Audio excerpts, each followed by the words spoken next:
राज्यात तिसऱ्या टप्प्यांतर्गत 19 मतदारसंघांमध्ये मतदान होतंय। अत्यंत चुरशीच्या मानल्या जाणाऱ्या या लढतीत दिग्गजांची प्रतिष्ठा पणाला लागणार आहे। उत्तर मुंबईत काँग्रेसचे संजय निरुपम, भाजपचे गोपाळ शेट्टी आणि आम आदमी पार्टीचे सतीश जैन यांच्यात तिरंगी लढत होईल असं बोललं जातंय। उत्तर पश्चिम मुंबईत काँग्रेसचे गुरुदास कामत, शिवसेनेचे गजानन कीर्तीकर, मनसेचे महेश मांजरेकर आणि आम आदमी पार्टीचे मयांक गांधी यांच्यात चौरंगी लढत होण्याची अपेक्षा आहे। उत्तर पूर्व मुंबईत राष्ट्रवादीचे संजय दिना पाटील, भाजपचे किरीट सोमय्या आणि आपच्या उमेदवार मेधा पाटकर यांच्यात तिरंगी लढत होण्याची चिन्ह आहेत। उत्तर मध्य मुंबईत काँग्रेसच्या प्रिया दत्त आणि भाजपच्या पूनम महाजन यांच्यात खरी लढत होईल असं बोललं जात आहे। मात्र समाजवादी पार्टीचे फरहान आझमी यांच्यामुळे ही लढत तिरंगी होण्याची चिन्ह आहेत। दक्षिण मुंबईत काँग्रेसचे मिलिंद देवरा, शिवसेनेचे अरविंद सावंत, मनसेचे बाळा नांदगावकर आणि आपच्या मीरा सन्याल यांच्यात चौरंगी लढत होण्याची चिन्ह आहेत।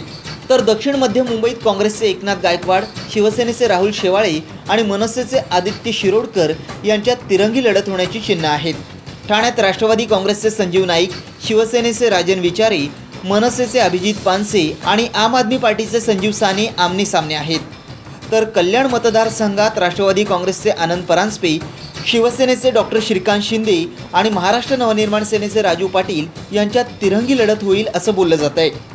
भिवंडी लोकसभा मतदारसंघात काँग्रेसचे विश्वनाथ पाटील, भाजपचे कपिल पाटील, मनसेचे सुरेश म्हात्रे आणि आम आदमी पार्टीचे जलालुद्दीन अन्सारी आमने सामने आहेत। तर पालघर मतदारसंघात भाजपचे चिंतामण वनगा आणि बहुजन विकास आघाडीचे बळीराम जाधव यांच्यात दुरंगी लढत असल्याचं बोललं जात आहे।